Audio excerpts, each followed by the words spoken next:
in Sammamish for the last, I would say, over 9 years. And I moved here for a job with the Bill and Melinda Gates Foundation. I've been working with the Gates Foundation since I moved to Seattle, and we work globally as well as in the US. In the US, we fund education services. Globally, we work on many health issues.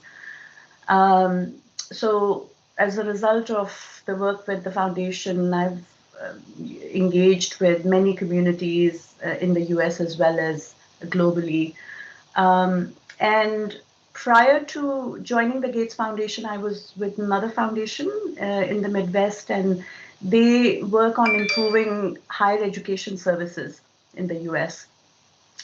And before that, I was in academia. I have a PhD in social welfare, so I taught at the School of Social Work at University of Maryland for some time. And I've worked with human service organizations, more directly within human service organizations. Earlier in my career, I used to work at the Child Fund International and with a large health association in India. And then obviously as a funder at the Lumina Foundation and at the Gates Foundation. So I've seen both the direct service provision view of things, but then also as a funder, I've funded many programs. So I have both, those perspectives. And it helps to have done that work within human service organizations early in my career, because that helps me, on the funding side. And I have two daughters. One is a freshman in college, and the younger one is a junior in high school. So my hands are full currently with a full-time job and two kids at home, and and all the challenges that go with it. Thank you. Commissioner Hall. Thank you, Rita. So I'm Terry Hall. I've been on the commission. I'm just finishing up my first year on the commission. I've been a resident of, I'll say, the Plateau, because I predate the formation of Sammamish. Since '91, we moved up here. We live in on the north end of the Plateau in Timberline. Right now it's just my wife and I. Our two kids are up and gone, and we have 4 grandkids. So I'm quite confident I'll never catch Stan.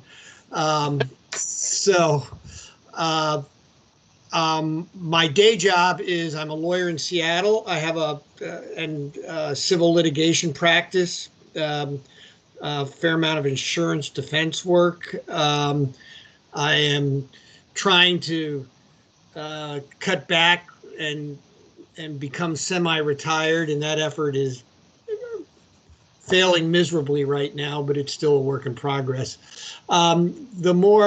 Probably the most relevant experience I've had to the commission is that for about 20 years I've been involved with Friends of Youth, which is one of the programs that the city provides funding to.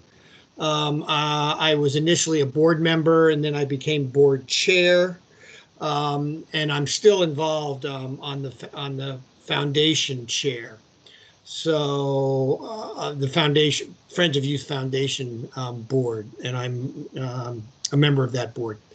So that's about it. Thank you. Next, Commissioner Barnett. Hi, everybody. I'm Julie Barnett. My husband, Eric, and I have been residents of the Plateau since 1994, so also predate the city. And Terry, I also live in Timberline. I live over by Blackwell. Yeah. Anyway, love Sammamish. Enjoy being here. So I am currently the head of finance and administration at a small startup, a software startup. And I've spent most of my career in software and a lot of other, up and coming companies, startup companies like Eagle Hardware and Garden, homegrocer.com. So I've kind of honed my finance skills, but I've also broadened that now to be like in HR.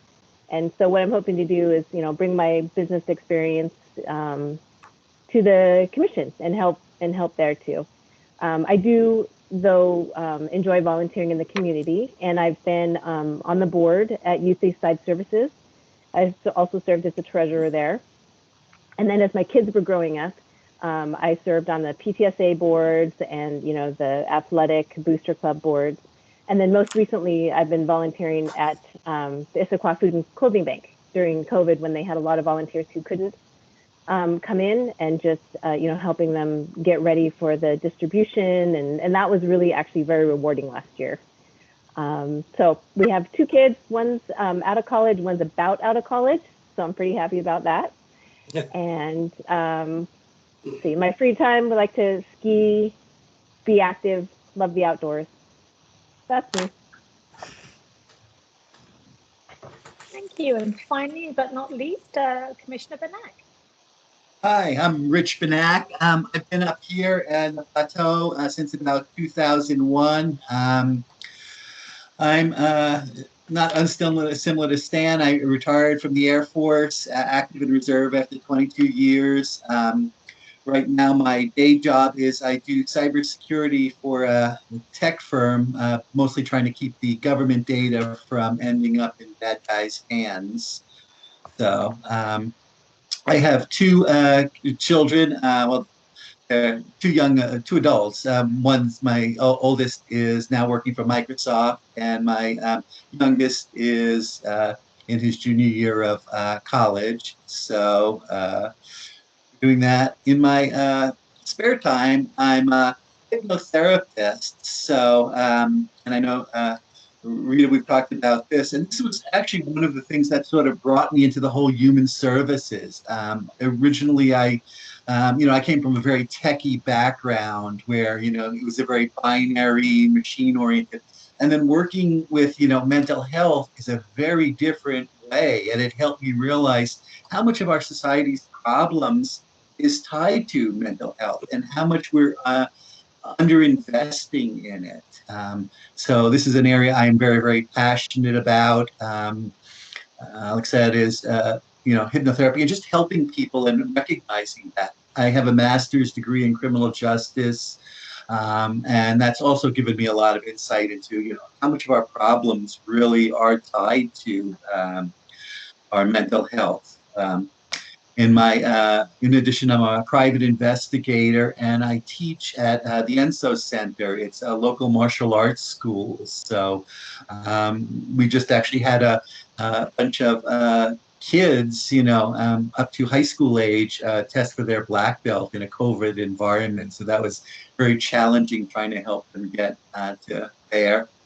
And then actually this last weekend, I put on a self-defense personal protection workshop to basically help people understand is how to stay safe, you know, just whether we're talking about situational awareness, how to do conflict de-escalation, and just awareness. We're in one of the most safest cities in the country. We're very fortunate, but it's something that, you know, we need to teach people on how to stay safe. Like I said, it's both adults and children. So this is another area I'm very, very passionate about. And like I said, I've looked a little bit at what they do in the commission, and I was very impressed. I love, you know, some of the areas that you're focused on, that we're focused on, and I hope I can make a contribution. Thank you. I am excited. This is going to be a good year, and a lot of learning and a lot of expansion on our knowledge base in the community. I guess, you know what, I'm going to turn it over to staff. I don't know if Rita or Mike is going to handle the process of the election and terms, how long we elect for, etc. So which one wants to handle it? Chair, I believe we're going to start with a staff update. So maybe we could kick it over to Rita. No, I don't want to. You don't want to? Go ahead. I'm sorry. I got ahead of myself. I apologize. No problem. Rita's been working on it. All right. Well, so just to get the new commissioners up to speed, what tends to happen at the start of the commission meeting is that either myself or Mike will give a staff update of just things that we're seeing in the community or just things we're observing or report. Well, we just like to give you guys a report out of what's been happening. So staff gave City Council a Human Services update on January the 19th, and there was a sentiment from City Council at this meeting that they wanted staff to find out what the non-profit needs were in the community, particularly in light of COVID. So with that, we met with a variety of non-profits to understand any gaps in funding they may have, particularly with regards to COVID. And we came up with a funding recommendation of $209,792.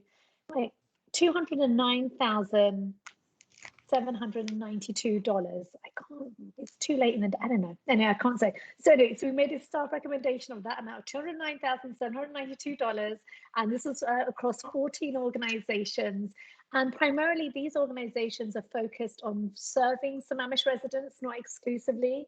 And also they are tried and tested partners for many years. And so what we had proposed were, and I'm just going to run through the organizations and you can ask questions. Eastside Friends of Seniors was funded for $1,500 for COVID related supplies so they can get back into their office. Cross-path counselling for just over 14,000, funding going towards more advanced training for therapists to improve their effectiveness of counselling services, as well as tools for their clients to maintain progress between sessions. Sophia Way, that's the non-profit that funds primarily women. It's not primarily, it's exclusively women on the East Side. They were given 15,000. We recommended 15,000 to go towards eviction prevention and rental assistance. And that's really to help women in transitional, permanent and supportive housing. For Congregations for Homeless, they're the main non-profit provider that serves the homeless men in the community. We recommended 11,250, and that's to pay for 1 month of food at the shelter. They've noticed a big drop off in donations and volunteering. So they actually get food that's provided to them by Fair Star, and that's an organization that provides culinary training to individuals in poverty. So that will provide a month worth of food for them. St. Vincent de Paul, it's one of our main non-profit rental providers, rental assistance providers. We recommended $25,000 for them. What we've seen is that last year they actually provided 40% more rental assistance to residents compared to 2019. 10,000 towards Lake Washington Schools Foundation and the Pantry Pack program. 20,000 to LifeWire, the main Eastside domestic violence organization. And of that 20,000, 15,000 towards rental assistance and 5,000 to basic needs support for domestic violence survivors in Sammamish. Also Eastside Legal Assistance Program, 25,000 funding going towards low bonal legal assistance work in the areas of housing and domestic violence, specifically for Sammamish residents. 20,000 to Issachar Community Services, they're another rental assistance provider. $25,000 to Issachar Food and Clothing Bank, going towards their Groceries to Go program. That's a food delivery program for people that are unable to get to the food bank, and also for their Lunch for the Break feeding program. HopeLink was given 10,000 towards rental assistance and 15,000 for food assistance. Both Youth Eastside Services were recommended 4,000 for funding towards telehealth, and 4,000 also for Friends of Youth towards telehealth coverage for things like HIPAA compliancy and increased bandwidth, costs, etc. And then finally, Eastside Baby Corner, we recommended $10,000 to go towards diapers, pull-ups and wipes. And why we specifically targeted those was that those items aren't covered by the SNAP program, the Supplemental Nutrition Assistance Program. And, for instance, like we have definitely seen basic need providers going from supplemental to like complete like coverage for families. So for instance, in 2019, Eastside Baby Corner provided 374 bundles in Q4 to Sammamish residents. And in Q4 2020, that increased to 953. So we're definitely seeing like, you know, more people being served, but also just an increase in the amount that they're being served. So the great news is that Council unanimously agreed and passed and voted for our staff recommendation. The only reason why we were not able to like touch base with you guys is that it was such a quick turnaround, because we had given an update on the 19th, and then we came back to them in February on the February 2nd council meeting. So it will happen very quickly. Yes. Rita, maybe we can send out the agenda bill to the commissioners afterwards, so they, if you didn't pick it up when you were writing notes, we'll give you the full list of the funding amounts and what it went towards. That would be great. And then what I'll do is that, yes, when I get onto my next thing, I will send it to you in real time in the next, once I'm done with my update.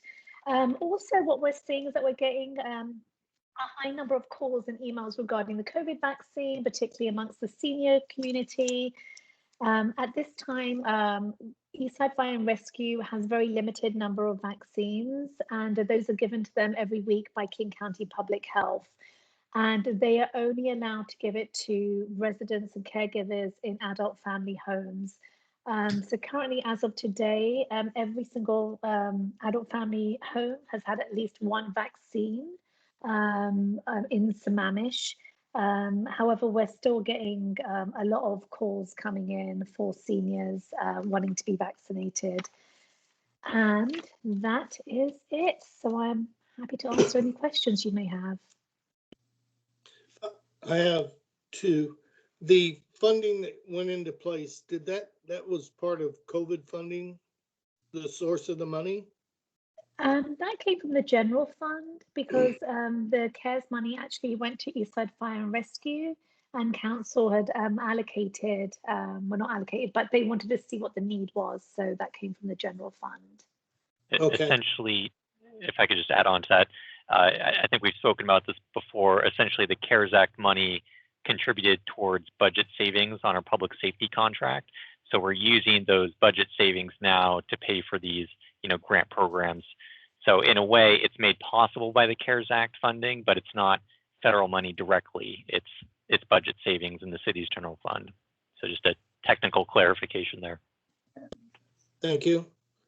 Also, I didn't write down, I wrote it down, I don't have it with me. There's a nonprofit out of Redmond that deals with drug and alcohol abuse, primarily focused on teens. Are you familiar with it? Is that Friends of Youth? Nope. No. It looks like a fairly new group. I'll get some Okay. details when I get back in town and touch base with you. I Okay, was yeah, interested in it. Okay, yeah, no, that'd be great. Please send that my way, yeah. Okay. Question. Did the council give you a budget of how much to spend, or did they just sort of say, go out and find out and then make a proposal? Yeah, it was almost like go out and find, make a proposal, which is very hard, right? Because when in areas of rental assistance, it's like a bottomless pit, right? Like, you know, we could just, you know, open our checkbook and write. So we really like went to the providers just to try and find out like, where are your gaps? Like, you know, with COVID, like, you know, what are you not currently being funded at? So we went from that perspective. But in areas of rental assistance, yeah, I mean, it's hard, right? Because, but yes, and also we don't know, like with the moratorium ending at the end of March, we don't know if there's going to be any like forgiveness programs, or if King County is going to step in, which they did with their tenant and eviction prevention programs. So yeah. Thank you. Yeah. This is Rich, is there a process where we basically have ongoing interactions with some of these helping agencies, where we meet regularly and just build an ongoing relationship? Is there a program for that? No, well, so I think No, but when I say that, so what we try and do is that we try and bring like providers to come in. We're very sort of aware of their time and like, they've got a lot going on. But I know that this year we're really as staff like trying to get lots of providers to come in for you guys to have that interaction, to ask questions. So for instance, next month we're going to get rental assistance providers. So it's a great opportunity for you guys to understand and learn more and understand from them. And then as far as staff goes, we have, with the grant program, we have quarterly reporting. So we always touch base with providers every quarter. And then oftentimes as needed, like, we will, connect with them as needed. Yeah. Thank you. And Rita, maybe you could just also touch on, if we were outside of COVID times, there would be the opportunity to potentially go out and do field visits to some of these nonprofit providers. That was something we had talked about pre-COVID, and is something we're looking forward to once the restrictions end. Yeah, and so I think what we had talked about initially is we do a lot of work with our other regional partners, and so we talked about the idea of organizing a particular day at a time so that not only commissioners from Sammamish but Kirkland, Redmond, Bellevue, Issaquah, if they want to come, that providers can see a group of commissioners in one go. So yeah. Great, thank you very much. I just want to add that I really appreciate the time that you and Mike took to talk to all of the providers and figure out what their needs are, because I know that takes a lot of time. And I mean, it's awesome. Another $200,000 going out into the community. I think that's great. Yeah. Thank you. I'm also I think as staff, it's interesting, and I'm sure you would know this, we're working in the nonprofit world, people are so taxed right now and they're just getting bombarded. So it's we try and get information, rather than be on them all the time, just whenever we interact with them, how's it going, what's happening, what are you seeing in the community. Yeah, so there's nonprofit providers are dealing with a lot these days. And I personally am really happy that council recognized that we needed to do something and help keep these people in their homes, help make sure that basic needs. I mean, the nonprofits are really having a hard time right now. On the fundraising side, there's a large demand, especially, for rental assistance, utility assistance. But I was happy to see we were able to get some stuff on the domestic abuse side too, because we've talked about it before with the mental health issues, the stress of being locked down or restricted has created a lot of domestic abuse. Unfortunately, it's not all reported. We had talked about brainstorming some questions that we should ask consistently across providers, and we should definitely ask about their experience with the pandemic and what mechanisms did they put into place to address some of the challenges that came their way, what have they done to address some of these issues, and what continues to be a gap for them. Just getting that information consistently from providers will really help us as funders, because I've told Rita this before, that even though the pandemic may be over, in a year or so, the repercussions of it, especially for underserved communities, are not going to end anytime soon, because the setbacks that underserved communities have faced, it'll take a while to address those. So we should not think that once the pandemic is over, everything will go back to business as usual. It'll take a while for nonprofits and for underserved communities to really come back to some sense of normalcy.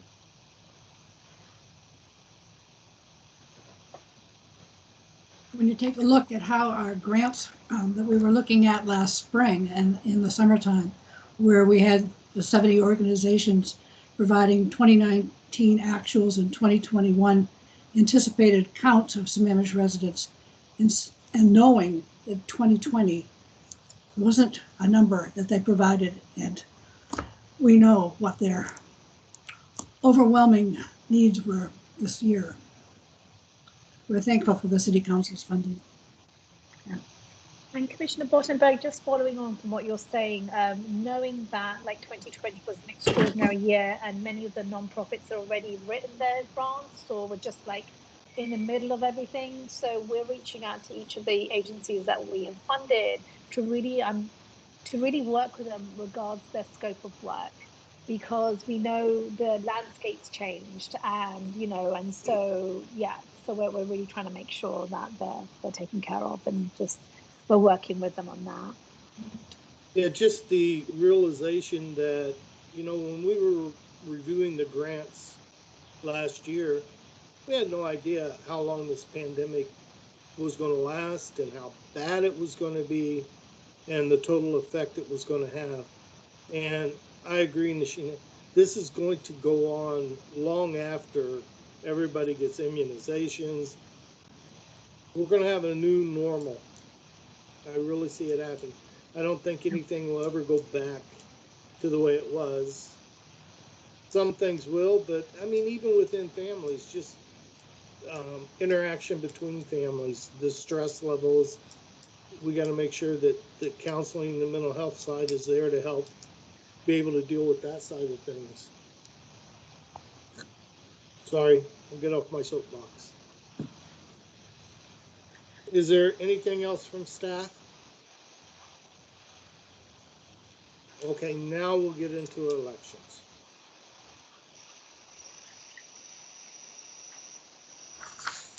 Who wants to handle it? Can we hear you? Yes, I can. I can handle that, Chair. Thank you, sir. So this is the agenda item for the election of the chair and the vice chair. The term of office for both positions is 1 year with the possibility of re-election. Let's see. So the process, there's a memo in your agenda. I hope you all had a chance to take a look at it. It essentially includes the section from our bylaws that talks about how the chair and the vice chair are elected. So I'll just quickly walk through how that works. So at our February meeting, what we do is we start by electing the chair of the commission. And so we'll start with the chair first. Each will open up the floor and each commission member will have an opportunity to nominate a candidate. So you can just kind of shout out, I nominate Stan or whoever you feel deserves the position. And the nominations do not require a second vote. And then once all the nominations are made, then the chair will declare the nominations closed. And at that point, the voting will take place in the order the nominations were made. So say a nomination was made for Stan, and then for Joyce, and then for Terry, we would start by voting on Stan. If that vote failed, we would vote on Joyce, and then if that vote failed, on Terry. And the first nomination to get the majority vote will be appointed to that position. Let's see, that probably won't happen, so I'll skip that. And then we repeat the process for the vice chair after the chair is appointed. So chair, I think you typically kind of lead the process through the nomination, but if you'd like, I can just kind of start. We'll go with the chair nomination right now, so we can open up the floor. Does anyone want to make? Mike, before we start, can I just ask a question? Please. So what if somebody is nominated and they don't want to be chair or vice chair? Do they have an opportunity to say to withdraw their yes. nomination? That's a good question. The bylaws don't address that, but I think it's fair to say you can withdraw your nomination if you're not interested.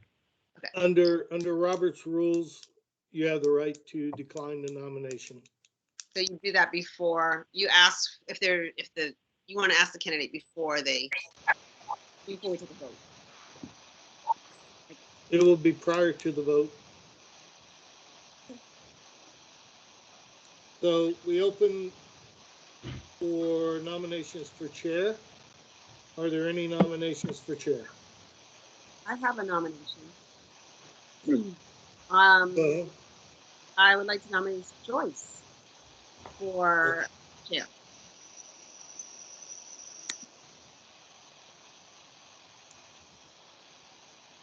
Are there any other nominations? I got to do it 3 times under Robert's rules. Are there any other nominations? Are there any other nominations? Nominations are closed. I would like to cast a unanimous ballot or a unanimous approval of Joyce being our chair. All in favor? Aye. Aye. Aye. Opposed? Aye. Congratulations, Joyce. You Or are now- condolences, whichever the case may be. Two, Joyce can take over as vice, or nominations for vice chair. It's All right, yours. are there nominations for the vice chair position? I nominate Jody.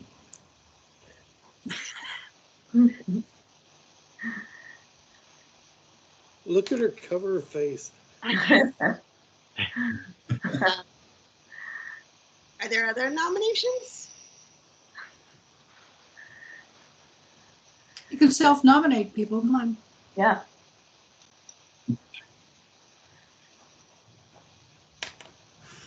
Are there other nominations? Number 3, are there other nominations? The nomination for Jody has been presented. All those in favor, say aye. Aye. Aye. Aye. Aye. I would consider that unanimous. Thank you, Jody. Congratulations, both of you. And now I don't have to do You. anything else. Okay, No, the go right next one ahead. is bylaws. Okay. Mike, do you want to lead us through bylaws? Yes, Chair. Let me pull up a very brief PowerPoint here. One moment.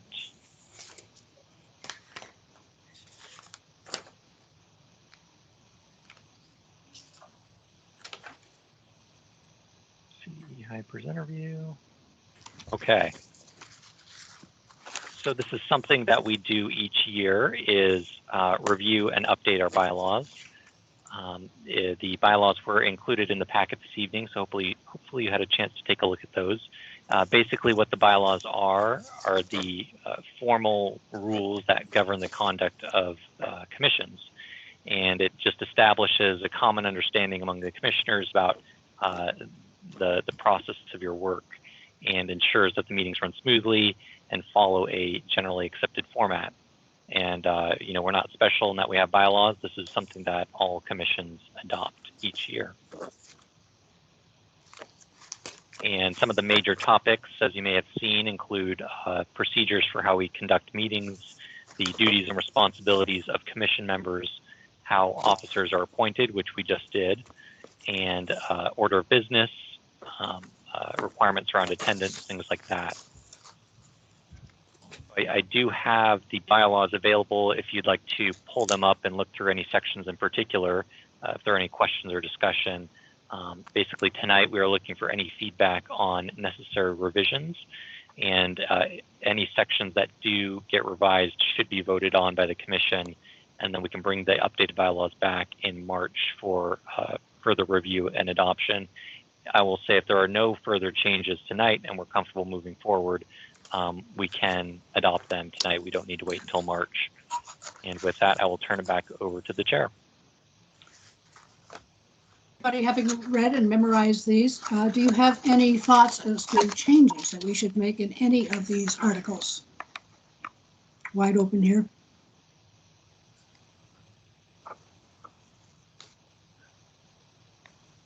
You all memorized them, right?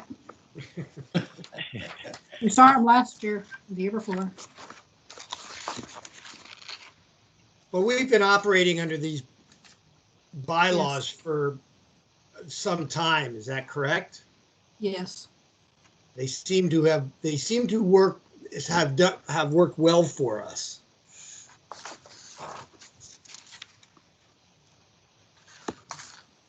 Well, there being no further comments, is there a motion to accept the bylaws as presented? So moved. Who said that? Terry. Okay. Is there a second? I'll second. Is there further discussion? Now's the time. There being no discussion, it's time to vote to approve the bylaws as presented. All those in favor, say aye. Raise your Aye. hands. Aye. Aye. Hi. Can we consider that unanimous, guys? Yes.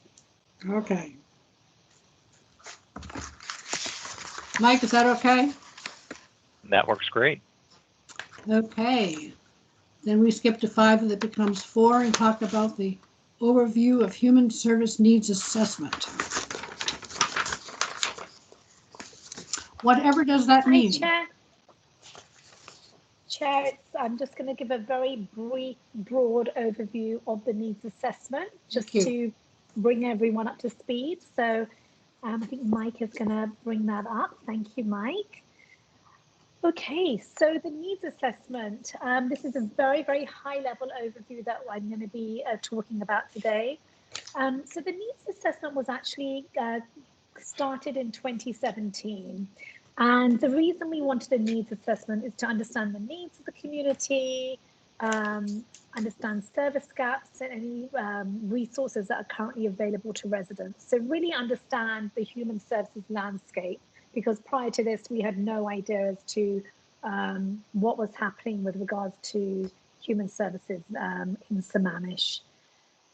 So we completed an assessment because we wanted it, one, to inform the Human Services Grant Programme. So prior to the assessment, we actually never had a Human Services department. This is a fairly new department at the city. And we also just wanted to understand the community and how it was changing, and also just to help frame priorities across departments at City Hall. And can we get the next one, Mike?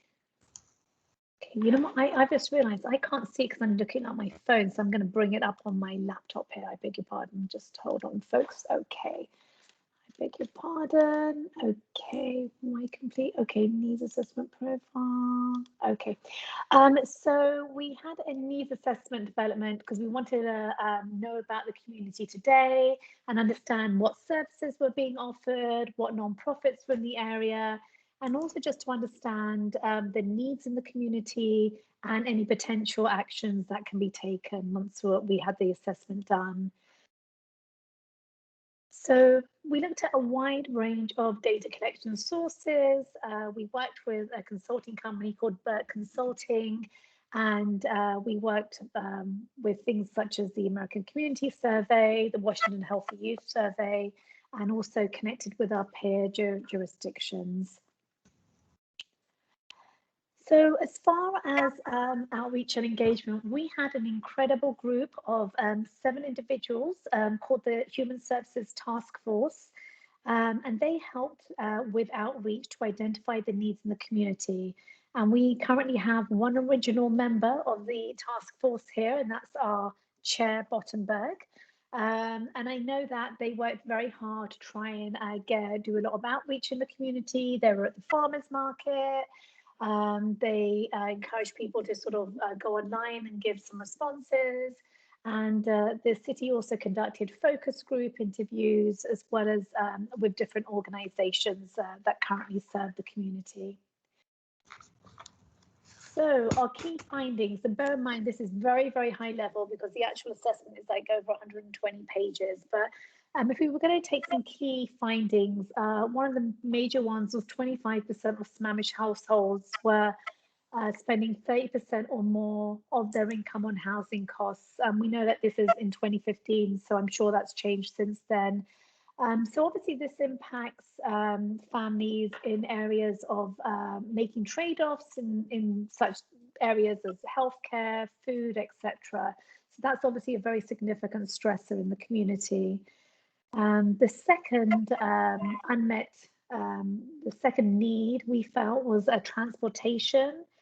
That was a big unmet need, especially for young seniors and the low income population, not being able to access human services and get around. So basically residents that don't have access to their own transportation, just because our public transportation is lacking somewhat. So those were the two overarching sort of big unmet needs. And then basically, once the community profile came in, the task force worked very hard to identify 5 priority areas.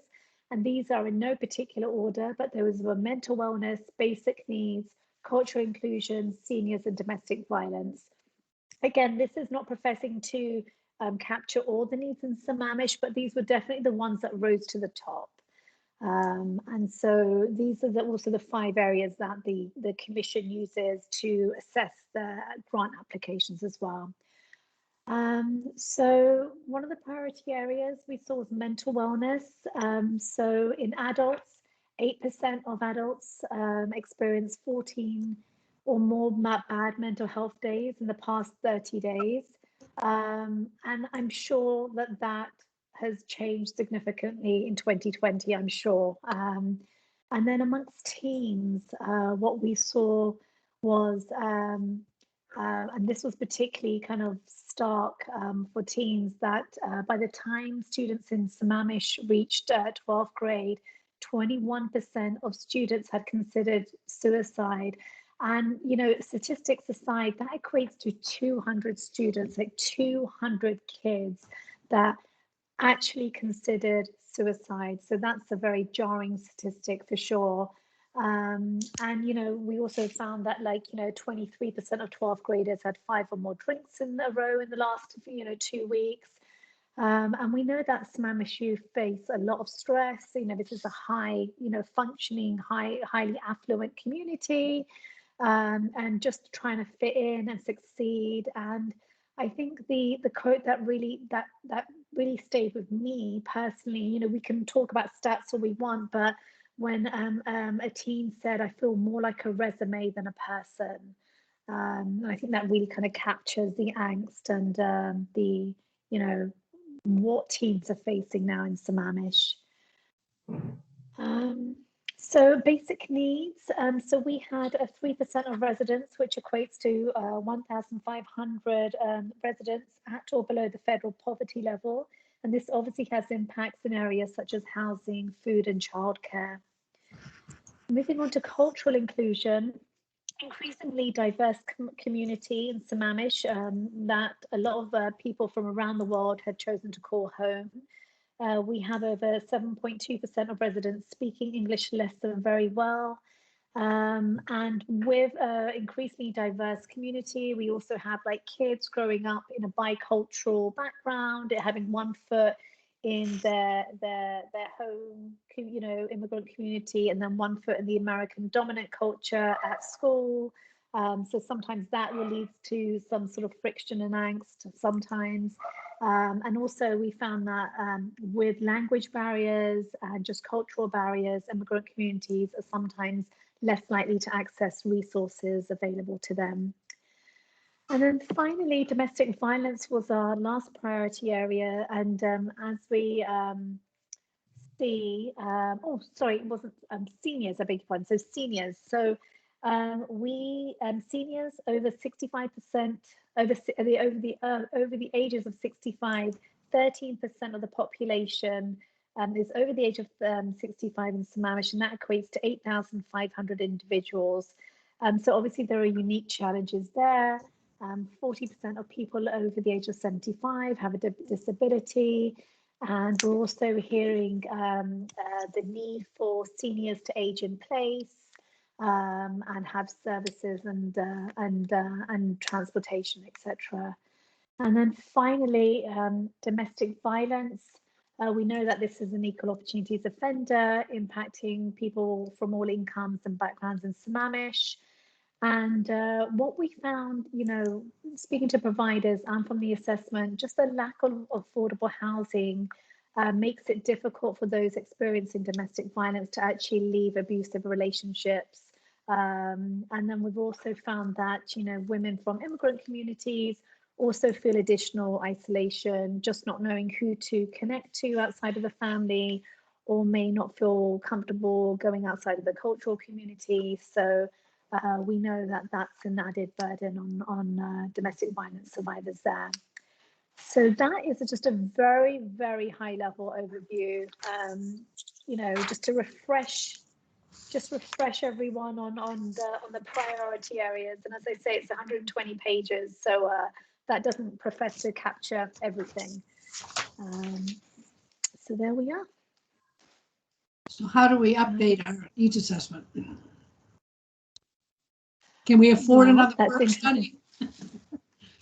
Or Survey Monkey or something?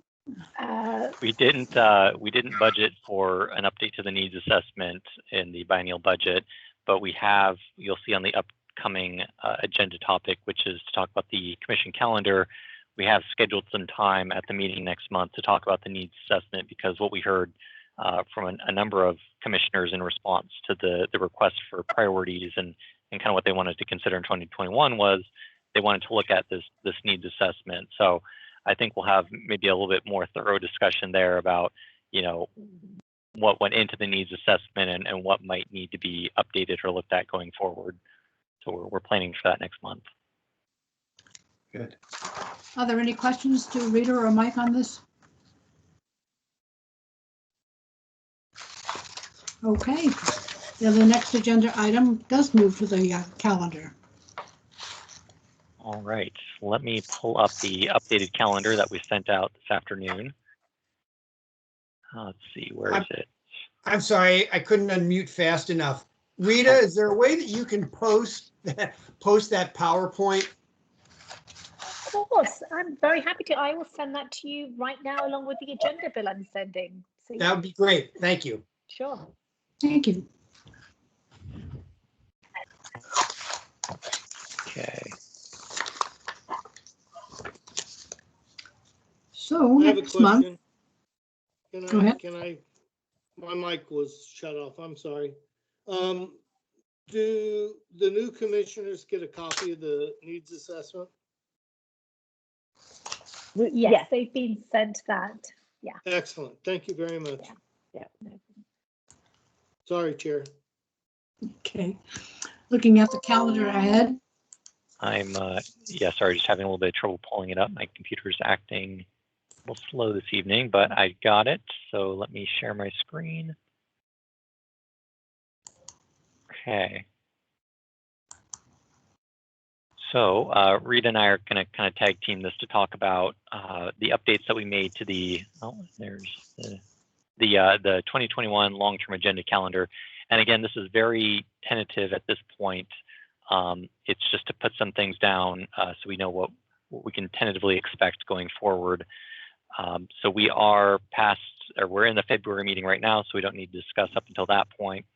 What we're looking at on March 10th is, as Rita mentioned earlier, a COVID-19 rental assistance discussion with providers. Obviously, that's very top of mind right now, given that we just allocated additional funding to them, and they are still receiving a lot of requests from the public. So we thought it would be a good idea for the commission to sit down and understand kind of what they're dealing with and their projections for needs going forward. Additionally, as I mentioned, we'll use the second half or the first half of that meeting to discuss the human services needs assessment. Again, what went into it, what might need to be changed going forward, as it was worked on, I believe, in the 2017-2018 timeframe. So there's, as Rita mentioned, some information that's out of date there. And then I will delete the adopt updated bylaws because the commission was so efficient that they adopted those this evening. Rita, anything to add for the March meeting there? No, just after this, I know we're going to be having a little powwow. I know commissioners talked about sort of like trying to understand what they want to get out of the meeting and maybe potential questions or maybe some findings that you want to know about, so that we may have to, as staff, like reach out to providers ahead of time to get that information. So really to make the best use of everyone's time. So I know later on in this meeting we'll talk to that. And we think that Hope Link, Issaquah Community Services, Issaquah Food and Clothing Bank, the other financial assistance ones that you mentioned, getting grants from the city council vote on February 2nd. Will we have some more people here? I'm sorry, Commissioner, Chair, I didn't understand what your question. Well, looking at those who provide rental assistance, the providers there, the Hope Link, the Issaquah Food and Clothing Bank, the Issaquah Community Services, the St. Vincent de Paul, yeah, and the others that you had mentioned that also were dealing with prevention of eviction and all. sure. Will we have about 6 people here? So I'm gonna I think as staff, I think we want to try and give you a range of providers, and also it depends on if they're available. But yes, we're going to try and look and see to as many of the rental providers that we can. We'll try and have them attend the meeting. Good. Thank you. Okay. Looking at our April meeting, we have a cultural inclusion panel with community leaders, as well as the second or first half of that meeting will be a resource, basically communication efforts around city resources. So how do people access resources, and what kind of communications do we put out in that area? And so we're still kind of, Rita and I are still framing up how this discussion is going to look, but that is something that we heard from the commission over the past 2 meetings where we've been talking about work plan priorities, was communication of resources and just general communication with the public. So that's our April meeting. Rita, anything on that one? No, again, what Mike says, we heard you guys loud and clear, just trying to make sure that the community is aware of resources, and I'm trying to have some involvement there. So yeah, that's April. And then we go into May. Again, we heard you guys, and just to really understand that youth voice. And if you look at May, we have a study session tentatively planned with the youth board or the leadership there. And then we have a youth mental wellness panel discussion in June. And we thought it would be good for you guys to speak to the youth board, speak to them about their stressors, or just get their perspective. And that we hope will inform you guys in your June meeting as well, when you meet with the mental wellness providers. So that's for May and June. I went to the youth board a couple meetings when it was in person, and there were like 60 people there. Yeah, Mike and I were talking about that. That would be, yes, it would be like everyone. And yeah, so I think what we'll do, and we'll speak with the team coordinator, but our sense is it would be the leadership team, which would be about 5 or 6. So I think that would be a more robust discussion rather than having 65 people on a Teams call. Will Lynn be with us? I'm assuming so, yes. Yeah, because she's a staff liaison to Right. the youth board. Yeah. Good. Thank you. Looking at the 14th, we have a tentative discussion with our Sammamish Police Department and our fire services provider, Eastside Fire and Rescue. And the thought is they're on the front lines, seeing a lot of these situations firsthand as it deals with domestic violence, homelessness, and other, dealing with seniors who have medical emergencies, things of that nature. And we've heard from the commission in the past that they thought it'd be beneficial to talk with the police chief in particular in regards to domestic violence and kind of the situation going on there. So we have that as tentative on the calendar for July. Very good. I'm very excited about that. I think it would be nice to change things up and hear from people, as Mike says, on the front lines, and dealing with people like residents are in crisis. It could be a mental health crisis, domestic violence, whatever, so we're hoping to get some learnings from that. And then in September, it's a TBD. So we tend to have a regional meeting with all the other commissions, and that tends to be September. We used to go to Bellevue and eat dinner, care of Bellevue, but I don't know if that's happening in September. It might just be on a call.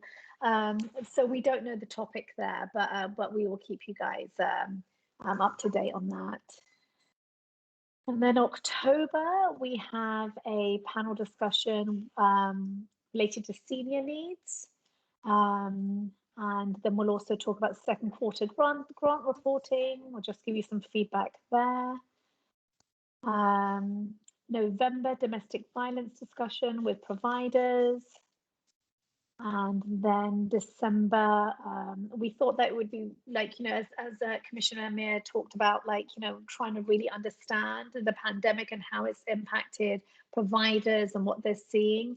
We felt like December would be a great way, because I don't know what's going to happen, but, hopefully there'll be some sort of perspective for providers, because right now they're in the front lines. So in December, we're hoping to sort of like have the long-term impacts and needs and impacts from COVID. And our thought there was that would be informed by your previous discussions with providers. So, we've been talking with the rental assistants, with the DV providers, the mental wellness providers, and asking similar questions, as Nushina mentioned, about what they're seeing with COVID and the anticipated long-term impact. So that would be kind of the wrap-up meeting where we summarize everything that we've learned throughout the year. And I will just note at the bottom, there is a parking lot where we can, put things for consideration that maybe don't have a home yet. And something that we did hear from the commission was a desire to talk with City Council on some topic. There were a variety of things that the commission mentioned, potentially talking to them about where their knowledge gaps are and how we can help them fill those. And there were some other topics mentioned. So we just have that on the parking lot down here for consideration at some point. So I think that's all we have as far as this presentation goes. Happy to answer any questions or take any suggestions. Chair. So we're going to only have August without no meetings. Last year we had 3 during August, because that was the grants that we were working on at that time. I remember that well. No book club this year. Well, Any ideas? I was going to raise that, but Stan has his hand up, so I'll go after. Okay, thank you. Is there any interest on revisiting our strategic plan?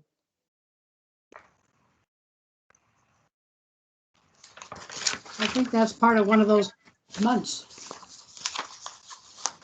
Yeah, I was going to raise a similar question around our conversation at our last meeting, and I just looked at our notes, and we were supposed to send 3 to 5 priorities to the chair, and wondering if you got any emails. I don't think I did, but I don't want to leave the work and the discussion that we had at our last meeting to just sort of evaporate into the thin air. So I wanted to follow up on that, and how does that play out? Some of the conversations we had around the direction or some of the strategies we wanted, which I see part of it is in the parking lot, because we did talk about building a relationship with the council. But is that any of the conversation we had around where we wanted to go this year reflected in this calendar? I guess I'd ask that to staff. And has anyone followed up with their priorities for the year? And should we have a conversation about that? Rita, you sent out an email asking people to remember to send something into you. So Commissioner Ishioka, so we did get responses from most of the commissioners on that, and so that's what's informed the calendar that you have before you. Okay. Based on their priority areas and where they wanted to focus. I do agree with Stan's comment that revisiting the strategic plan makes sense, because I don't even, I may have seen it a long time ago, because we keep revisiting or talking about the needs assessment, but not really the strategic plan. And it's the strategic plan that we should be going by to a certain extent, right? Remembering it was 4 years ago. Was it? It's that? Okay. We were working on it in 2017. Mm-hmm. So it would be helpful to revisit it, actually, to see whether there's a need. Yeah, go ahead, Stan. And then we put it on hold because council disagreed with part of it, and they tabled it basically to give us a chance to revisit it, and kind of died. I think page 2 is pretty interesting in the needs assessment. There were ideas for city actions. In the needs assessment or the strategic plan. The needs assessment. I Page just 2 called preliminary maybe ideas. here, maybe we add revisit the strategic plan in the parking lot.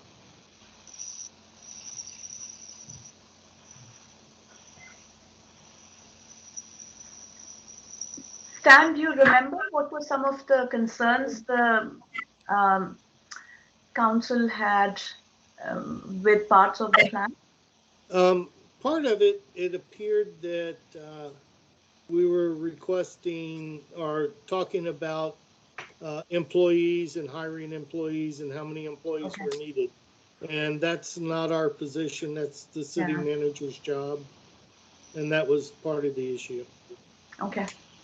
And it was, Stan, that's, you're jogging my memory a bit now. That was, yes, one of the issues. I think the other one that we heard pretty clearly from some of the council members was a feeling as though the strategic plan were moving us in the direction of being a direct service provider rather than an indirect service provider. So I remember that being one of the issues. It's not on, I will say it's not on the council's work plan this year to consider, so I don't know if they have time on their schedule to look at it, but it's something we could bring back as part of the meeting in March, because those two, the needs assessment and the strategic plan, were linked. The needs assessment being the first part of that project where we gather the data and we understand the needs. The strategic plan, that being the second phase of that project where we turn that data into strategy. But as was mentioned here, there were some roadblocks that we hit, and it wasn't quite ready for council's adoption. So we can bring that back in March just for you to take a look at and for further discussion. So we just tabled it, and like, you know, what are we going against? Like, if you don't have a strategic plan, like what? So we've always just aligned our work with the needs assessment priority areas, and that's it. But logically, it makes sense to, you know, to really develop a robust strategic plan and align with that. It needs to be part of the meeting in March and onward. Mm-hmm. I was being facetious when I said survey monkey, but we need to know what the people out there think too. Yeah. Karen, I have a question for staff. Can we send the plan back out to everybody? Yeah. So everybody has a chance to look at it and maybe chop it up a little bit or improve it. Remembering that we are not a direct service provider, that we are a contract city. Yeah, I think that, sure, we could do that. I think the direct service provision ideas may have come from some of the other, you know, city commissions, because I think from what I recall, some other cities do engage in some direct service provision, in the sense they may have, they probably have case managers or, I mean, this is what I remember from the discussion we had a few years ago, that some cities, some nearby cities do get engaged in some direct service provision. One example being the senior centers of Issaquah, Redmond, and Bellevue are run through the Department of Parks and Recreation. Yeah. Anything more on the calendar? It's a live document, just keep adding. Well, I would love to, I do want to think about developing relationship with the council. I'm not sure if it's a study session or, you know, some kind of session of getting to know each other and talking about what what they see as priorities or what we see as priorities. It could be a study session where we talk about a particular topic.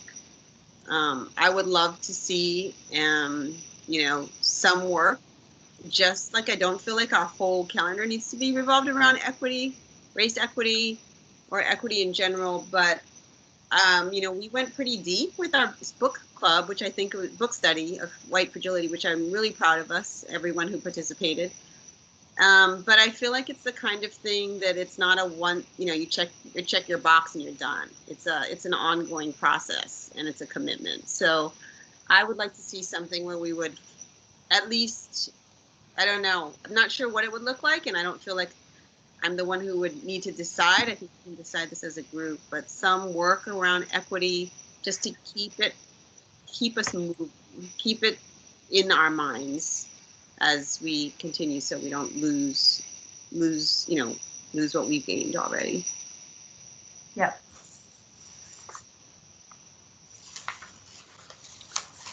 And then the last agenda item was to brainstorm questions for our rental assistance panel for next month.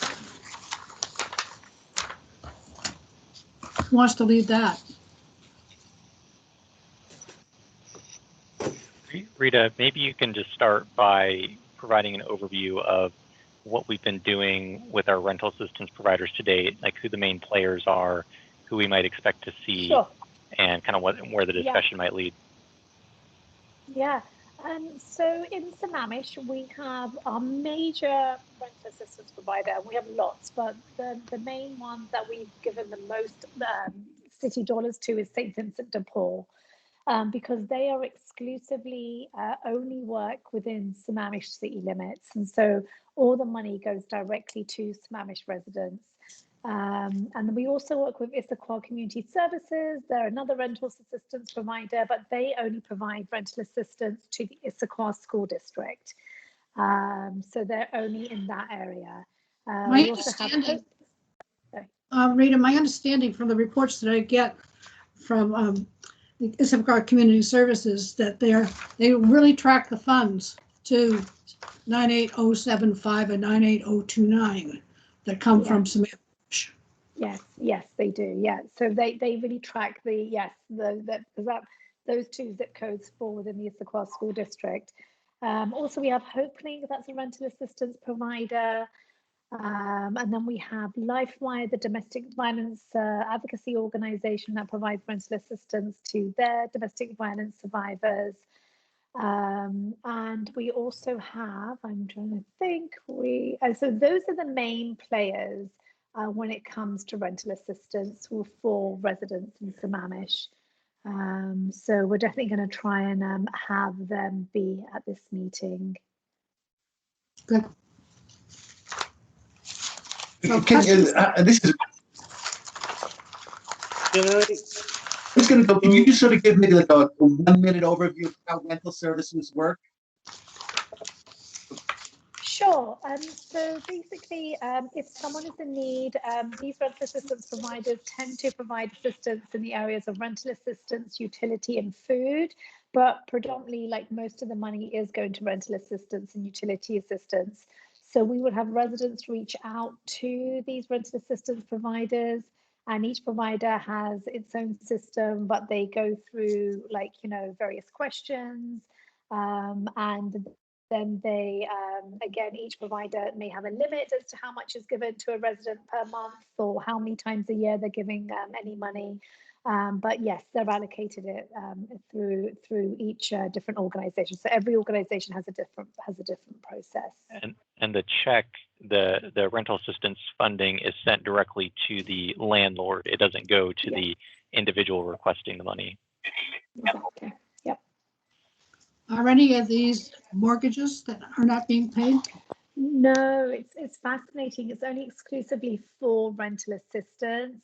And I know that I've had other providers say there's this yes, rental assistance is absolutely necessary, but there's this big, not for mortgage assistance. So I shudder when I think that, because I'm thinking as far as money goes towards mortgage assistance, that's going to be a whole lot more than rental assistance. Yes.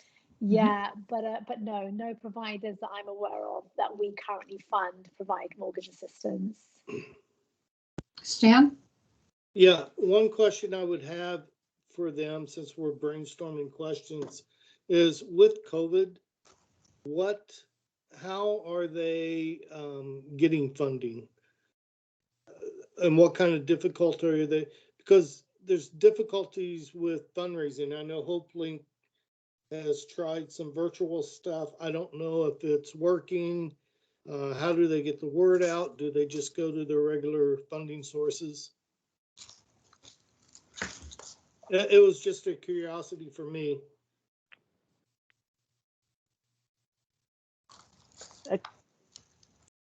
Rita, Julie? a question I would have, and to Commissioner Mears' point about the ongoing effects of the pandemic, or what are they projecting, like out for, the next year, 2 years? How great is the need going to be? And what are their sources? Like, what are their information sources they're using? So another question, I have two questions that I think are pertinent. So one is, who has been accessing the rental assistance programs during the pandemic, and how have the demographics shifted, in terms of who is accessing these services? So that would be interesting to know. And the other issue is the equity point that Jody mentioned, that, what parameters do these programs take into account to ensure that there's equity? Is equity a consideration at all? Because with all the support that businesses received, this came out in the news that many very successful established businesses received support, and they in fact returned that support. So you don't want that to be happening on the rental assistance side also, that people, who may have been impacted by the pandemic, but are not, extremely underprivileged, are receiving the services. So it would just be helpful to understand what the parameters are. And also building on that equity question, just what Julie and Nishina said, I would ask, how are they, what are the access points? So Mike, you mentioned that they all have different processes on accessing. I'd be curious to understand what that looks like. And then how are they doing outreach to those, from an equity perspective, those underserved, those communities that are often hard to reach? I mean, it's not easy to do outreach to those folks. And there's for sure lots of need already. So perhaps what might be happening is they're answering the call to people who find them, but which is great, and that's all, that'll keep them busy enough. But what about the folks who might need it even more, but they're not accessing? So are they giving thought to how are they partnering with other folks? Like, are they partnering with community organizations like IAWW or, other groups that, even the Issaquah Food Bank, where they may have access to those folks, they may have relationships with those folks. So what are their collaborations, and what are their access points, and then how are they thinking about, or their outreach are targeted to reach communities that are the most in need? And then to piggyback on that, Jody, is what do they do, or how do they deal with different cultures who, within the culture, asking for help is really hard, or it's just not acceptable within your group? How do they get by that barrier?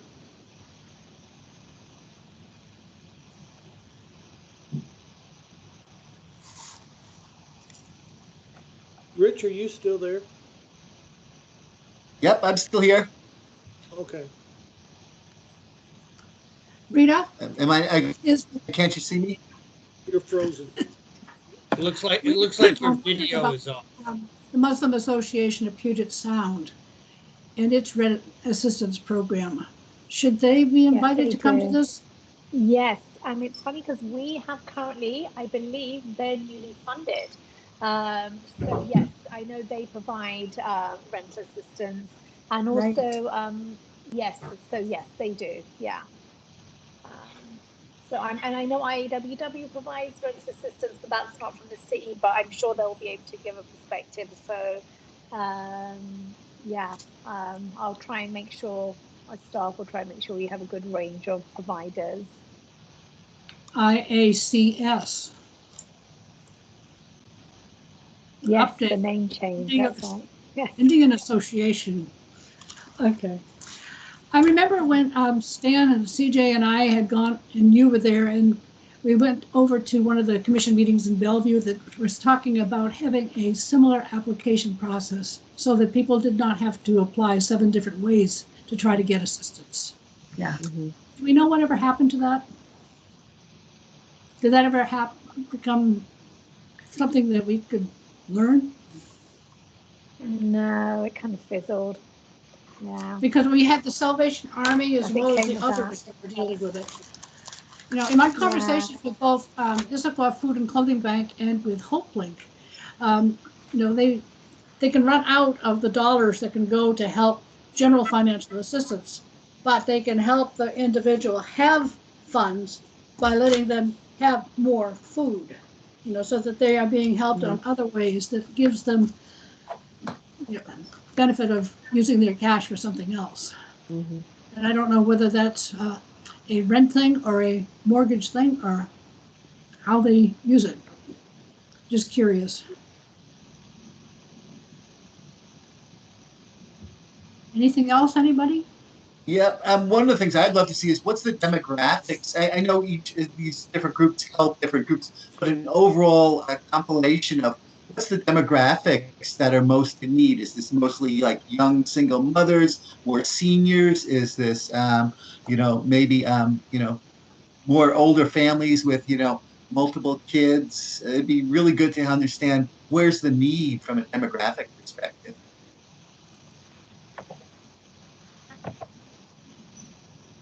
I think one time we were talking about, wouldn't that be nice also to have demographics in our grant request times, so we know more about the individuals assisted. Just so Yeah. you know, Chair, providers do provide end-of-year demographics. It just depends on whether they take an intake. But you know, some providers are better than others, or just because of their process, maybe it just doesn't involve in taking down or following or tracking. But yes, some of them do provide the end-of-year demographic, which will give us a breakdown of age, etc. Do we know anything more about the farm to family program? Is that going to be brought back? The boxes of federal food surplus? Yeah, nope. Other than that quick Saturday afternoon, learning about a Saturday afternoon, something at the church of whatever it's called on Northeast 8th, Inglewood. I have one more question. I'd ask them too. What are their biggest challenges in, you know, reaching or getting out, reaching folks and getting folks assistance?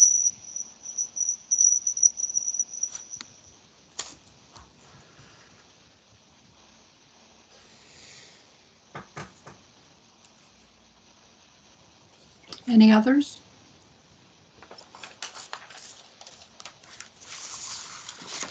One that I might suggest, the staff member, out of my own curiosity, is what do they do in the situation where the individual needs more in rental assistance than they're able to provide? How do they triage that person? That's something I'd be interested in seeing them answer. Yeah, that's when they collaborate. But no, I'll let them answer that. But yes, yeah, that's a great point.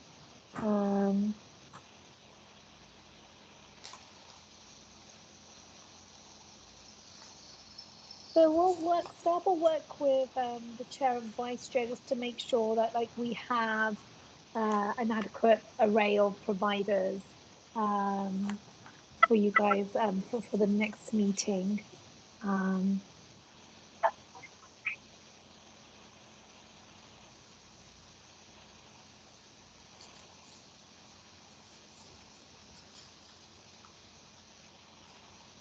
Any more ideas? Send them to Rita.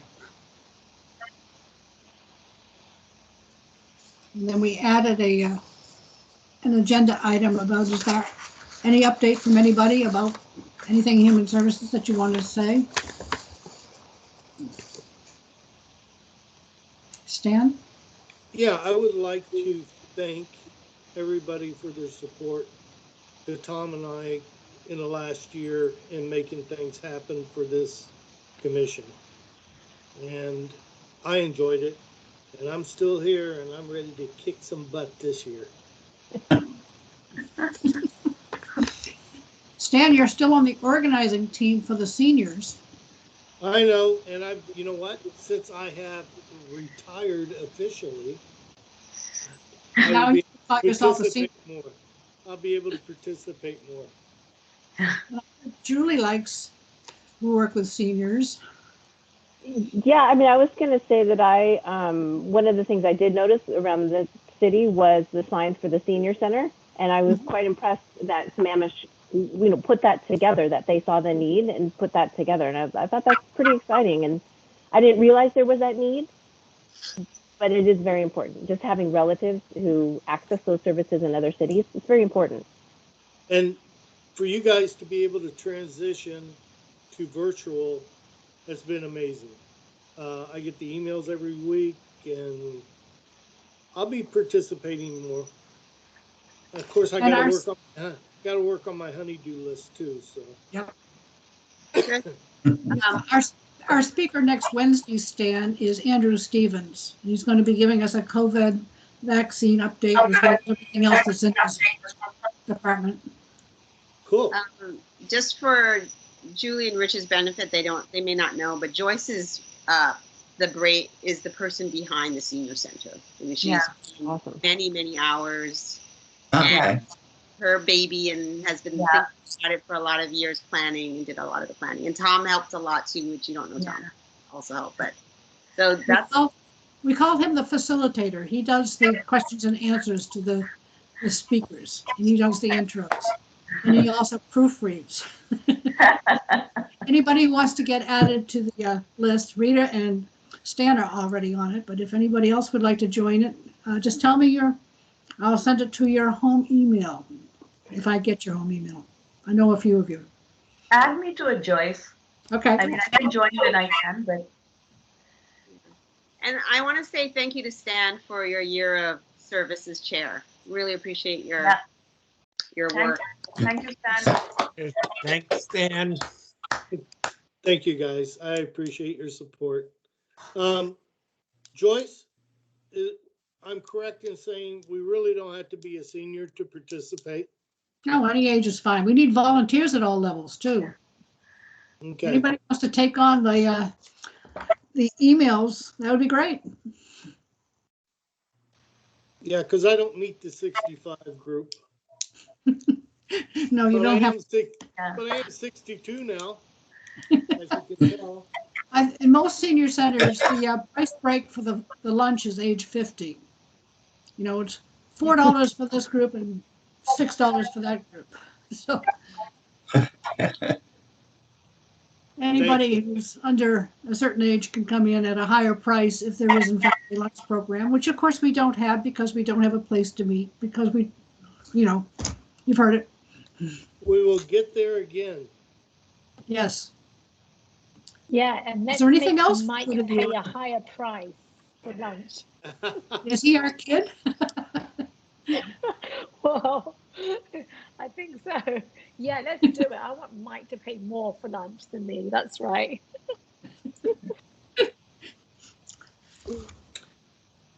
Is there any other business to come before this group?